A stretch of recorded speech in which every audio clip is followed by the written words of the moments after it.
All right, what's up, everybody? Clayton Sayfie here with EJ Holland from the Wolverine.com. This is this week's episode of the Wolverine Recruiting Show. So we'll get into a bunch of topics here, including Michigan's two new commits in the last week or so, Tyler Martin, Tavir Dunlap.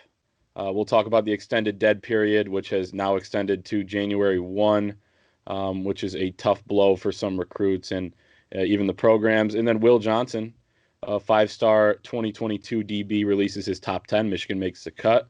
Um, Before we get into all of that, we want to let you know about our flash sale we're running right now over at thewolverine.com on the Rivals Network.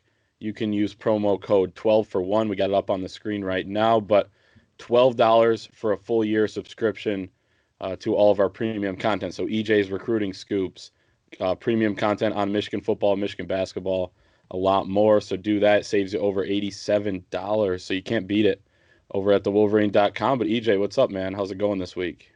Oh, it's going well. It's been a pretty busy week. Some stuff behind the scenes that, we're not talking about on this show. Yep. But like Clayton said, if you want to subscribe, you can get all the insider scoop using our new flash sale promo code. So unfortunately, I won't be saying Blue 60 today, which I feel like people have Yeah. grown accustomed to.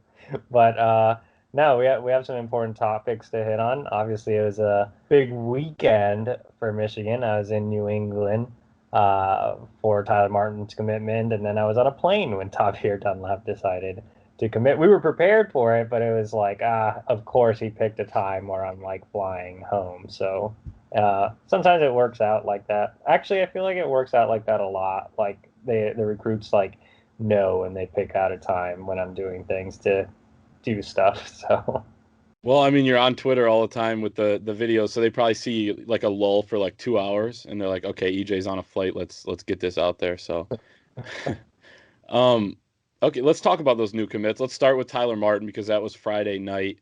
You were there, live streaming it. Um, we couldn't exactly be like, "Hey, he's announcing with the Wolverine," because that kind of gives it away. We cover Michigan, but our guy was there, boots on the ground at the Martin household. EJ, tell us about that experience. Tell us about Tyler. I know he was a silent commit for about a month beforehand, but give us the rundown there, how that all played out, and then what was it like hanging out with the Martin family there? it was cool, man. So yeah, I knew about Tyler's commitment for a month, like literally the day he silently committed to Michigan. His father, Mark, called me. But even before that, I kind of had an inkling that it was going to be Michigan. And I think, a lot of people on the beat thought Michigan was the favorite, but the Martins actually did a good job of keeping it quiet. Like when we originally had that Purple Devil thread, only one person guest Tyler Martin. So he did a good job of actually keeping it quiet until he put out like that commitment date. Then everybody kind of knew. But yeah, he committed a month ago. I mean, this is a kid that Michigan's been on for a long time, since he was an eighth grader. So before he even got into high school, obviously from the same school as freshman offensive lineman Zach Zinter. So that relationship played a role. Don Brown obviously is a legend in Massachusetts, and he built a really strong relationship with Martin and his family. And like I said, I think Michigan was always the favorite in that recruitment. Really, the only hesitation came from Tyler's mom. She was pretty upfront about it. She was just like, I didn't really know if I wanted him to commit because I hadn't been there. So she had been to two Michigan games, but she was scheduled to go on a regular visit. But then the pandemic hit, so obviously it put a halt to that. But Michigan was able to win her over, and one of the reasons she hadn't been to a visit with Tyler is because she actually travels around the country with Tyler's sister, who is a national soccer recruit that's currently committed to Penn State. So funny, his sister's committed to Penn State, Tyler's committed to Michigan. So pretty athletic family. Tyler gets teased that his sister Molly's the better athlete in the family since she's been committed since she was a 13-year-old. But that's kind of why. But I think the Michigan staff did a really, really good job in this recruitment, especially Don Brown. Jim Harbaugh was really personally involved. Again, like I said, winning his mom over was a big thing, and Naomi told me that she really, really liked the staff and what they kind of pitched and sold Tyler on. And so they decided to go ahead and make an early commitment. And Tyler isn't a guy that's super active on social media, but he is a guy that, since a young age, has traveled around for different camps and youth All-American games. So he knows a lot of these kids. He's going to be a very vocal recruiter. Again, not necessarily on social media, but behind the scenes, he's actually been working on Rivals 100 defensive back Jaden Gould. They played in a youth All-American game together, and Jaden actually was one of the first people to text him congratulations. And he's been working on Tyler Booker, a four-star offensive lineman down in IMG Academy.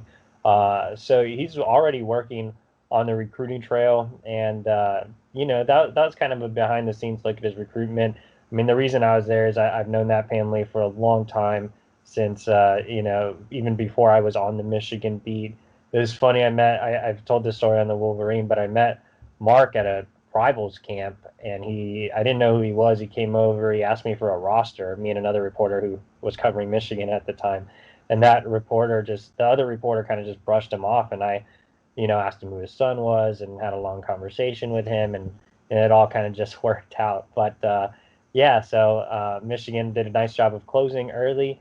And as far as a player, I know that there's been concern about Tyler's weight. Came in at 249 at the Under Armour camp in Delaware, where I was at. And obviously that was very heavy. And I know Tyler was kind of disappointed with some of the things that were written about him after that camp. But the good thing about Tyler and his dad is that they realized, 249 is heavy. They didn't, deny it like, oh, well, 249 is great. They realized that wasn't an ideal weight for Tyler. And so they hired a nutritionist, and he's already getting back down close to 235. And that's where Don Brown and Jim Harbaugh have told him that they want him at, around 235. And he's going to be that will backer. In Don Brown's scheme, it's a little different. He's more of a traditional Mike backer, but in Don Brown's scheme, the will backer basically fills that role. So he's going to be a downhill, hard hitting linebacker. He fills gaps quickly. He's underrated as an athlete. Actually, has seen some time at fullback and tight end as well. He plays with a mean streak, just a vicious hitter. He's out to punish people. He's him and Zach Zinter, when I saw them in game last year, were played with such nasty attitudes. I love both of them in game. Tyler was one of the best underclassmen in games that I saw all of last year. So as long as he keeps the weight down, I think he can fill that will position for 3 years. He can be a staple on the Michigan defense for sure. What kind of momentum does his commitment give Michigan in 2022, being the second guy there with Alex Van Sumeren, another Rivals 250 guy? I mean, it's a good start both on the defensive side of the ball. When I know Michigan started a little bit slow on the defensive side of the ball recruiting in 2021 before picking up some momentum there, getting Jadon Hood and Junior Colson earlier this summer. But what kind of momentum as the 2022 class starts to ramp up and that cycle starts to ramp up, what does that do for Michigan? Yeah, like I said, Tyler's going to be a vocal recruiter in the background, and I think this is another nice win in New England, and you have some other targets there like Wilfredo Abar and Sully Weidman and Ty Chan. So there's a few New England guys on a national scale. Tyler is a Rivals 250 prospect, so that name weight carries value. They already have two Rivals 250 prospects with Alex and Tyler. Alex is more of I'm going to keep my head down and work, so he's not going to be a real vocal guy. He's going to be more of a quiet, low key guy, where Tyler's going to be kind of the early face of the class, especially in a class that might not have an elite level quarterback. I think it's going to be a little hard to find a top level guy to come in right behind JJ McCarthy. So in a class that might have, a project guy at quarterback, I'm not saying they won't land a top level guy, but again, it's going to be difficult and it might come later. It's good to have a guy like Tyler that has a lot of connections just from his travels around the country at different camps. And like I said, he's already getting a head start on recruiting for Michigan. Definitely. So things moving in 2022 with Michigan picking up a commit there from four-star linebacker Tyler Martin. And then, as we mentioned earlier, Saturday night with Tavir Dunlap. And we've talked a little bit about him the last couple weeks on here, but a three-star running back from Del Valle, Texas, down in Austin. And, you know, he looks good on film. He impresses. When I watch his film, I like his vision. He's kind of a bigger back, has some good speed, not the elite speed, but he is a fast running back. Um, Michigan, and we've talked about this as well with the impact with Donovan Edwards. He's not a big name that's going to scare off a Donovan Edwards from still considering Michigan, certainly. So Michigan, with really no impact there, taking Tavir Dunlap, impact in terms of the Donovan Edwards recruitment. Tell us a little bit about Tavir Dunlap now that he has pledged and what that came down to at the end and why Michigan was the choice there. Oklahoma State looked like a big other player in that recruitment. Yeah, we talked a lot about him last week. So just really quickly, I mean, Dunlap's not the biggest name back, and also like we talked about last week, it's not going to have any effect on the Donovan Edwards recruitment. I think he's going to be a really solid take for Michigan. I actually exchanged messages with one of his trainers in Austin that I've known for a few years from my time down in Texas, and he told me that Tavi's a true running back. He's like you said, a bigger back, but he's deceptively fast for his size.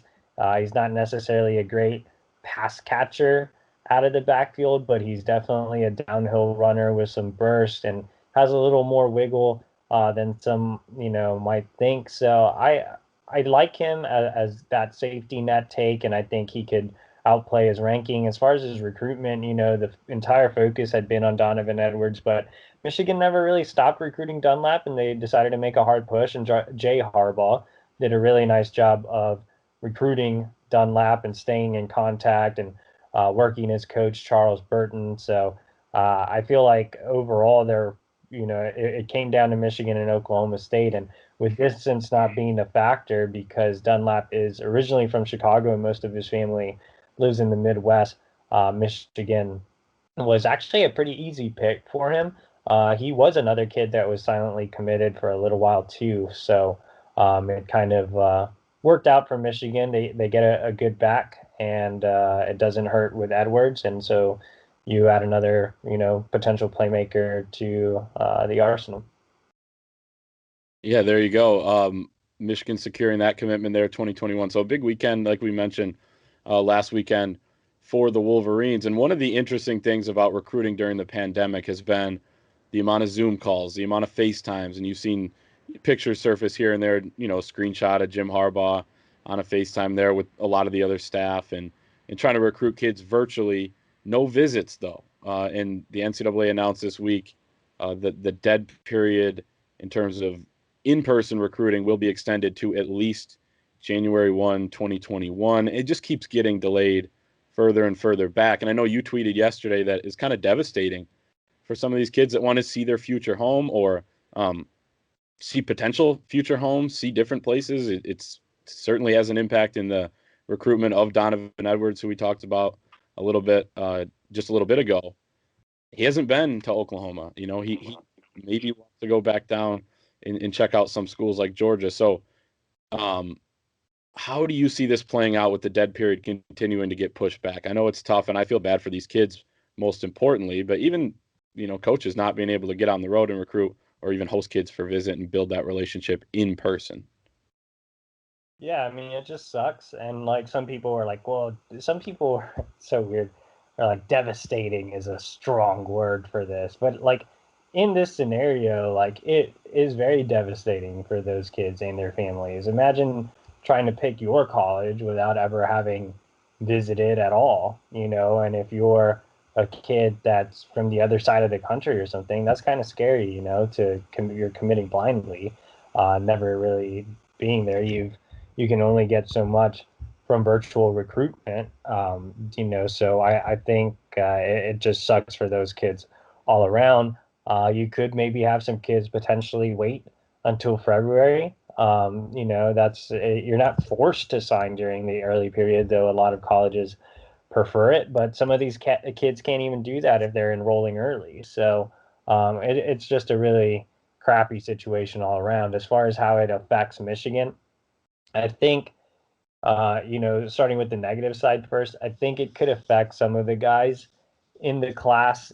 The kids down in Florida, Jaden Hood and Jaden McBurrows, I think are two to really keep an eye on. McBurrows has seemed really, really solid. I had some really positive texts with him over the last week and a half, including yesterday. He gave me a good quote about the season coming back. So I don't think there's reason to worry with him right now. But if some of those Southeast schools come calling and they lose some guys and make pushes for kids closer to home, then things could change with McBurrows.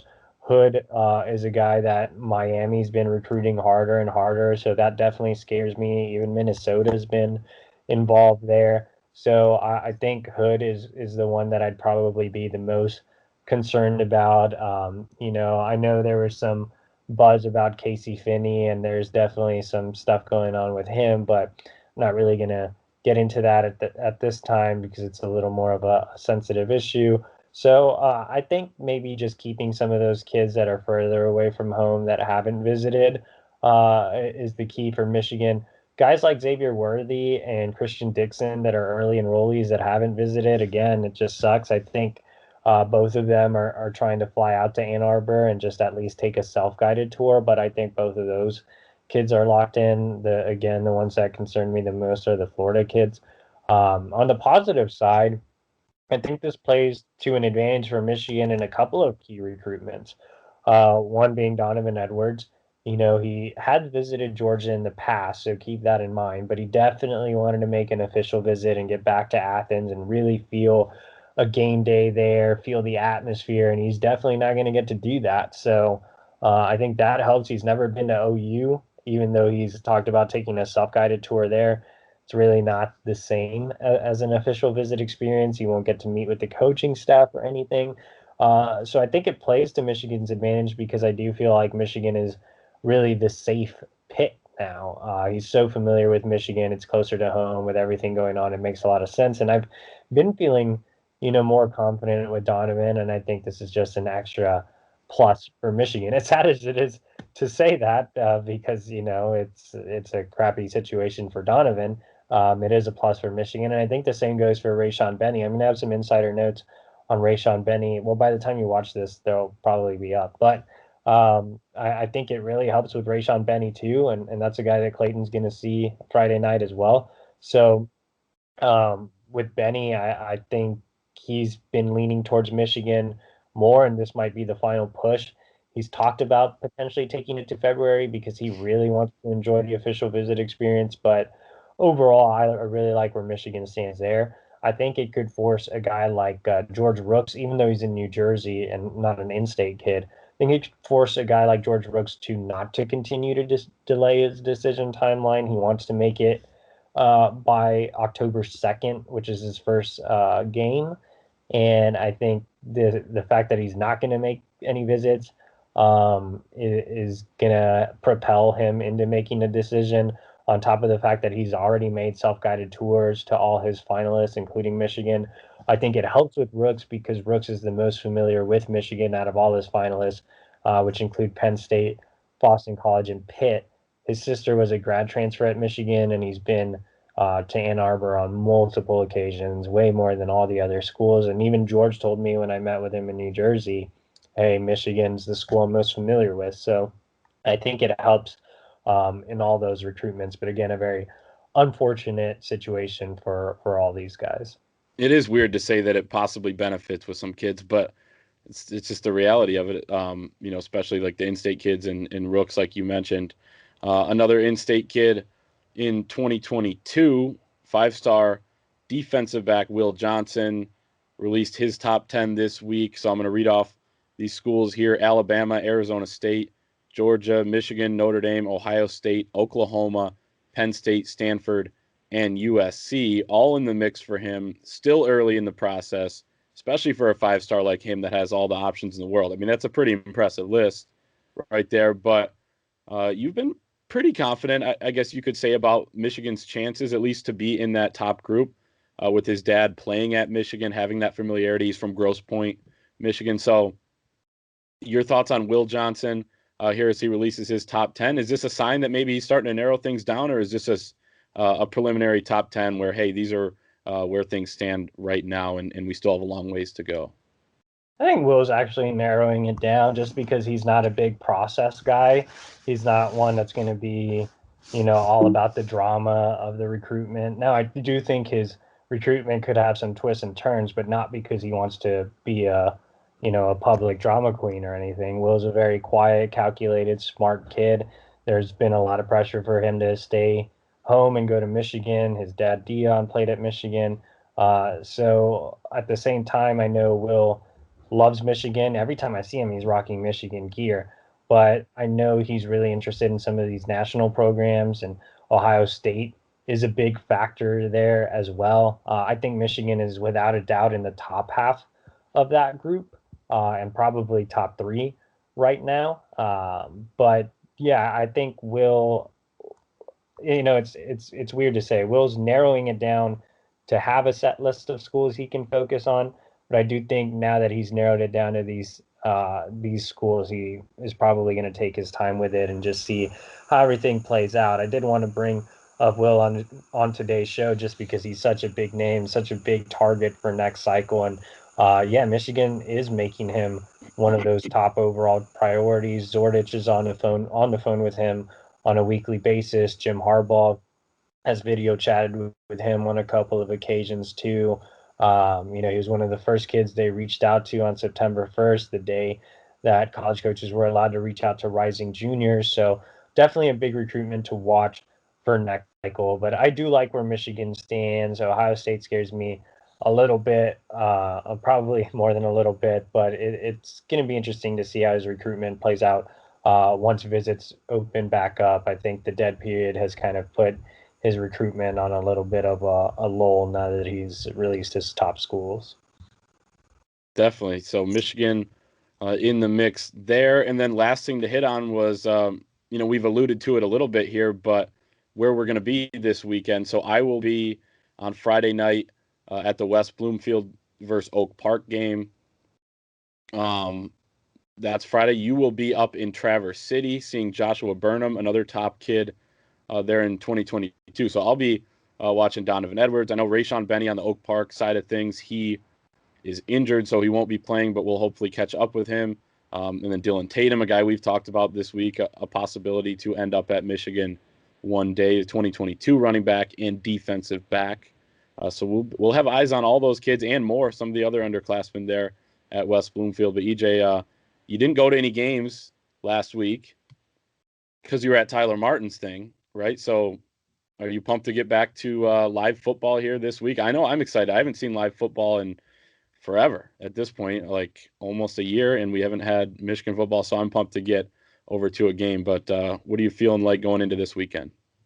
Yeah, no, it's going to be a really fun weekend. Tomorrow, making the long drive over to Traverse City, and I'll see top 2022 target Joshua Burnham. He is, like Will, one of those elite targets, top of the board guys, stud linebacker that plays a little bit of everything for his high school. So excited to see him. When I went out and saw him in the summer, he was mostly playing quarterback just out of necessity. So really excited to see him with pads on the defensive side of the ball. Then on Saturday, I'm heading to one of the biggest games in the state, Cass Tech King. Should be a lot of fun. Raheem Anderson on one side, Michigan's Rivals 250 offensive line commit. And on the other side, Dante Moore, one of the elite 2023 quarterbacks that Michigan is already after. So it should be a fun weekend. Our Austin Fox, who's not on this show, will be at Stevenson checking out Rivals 100 Michigan offensive line commit Giovanni Alhadi. So we'll have a lot going on the road this week. Should be a lot of fun.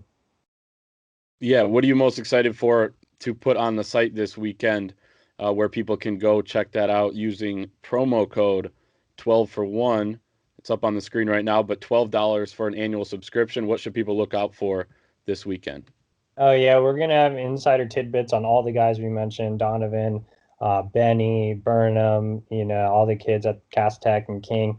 So we'll have insider nuggets. We'll have observations from all the games. We'll also, here on the YouTube channel, have live streams after every game. So Should be a fun time. And to get all that premium in-depth analysis and content, come over to the Wolverine.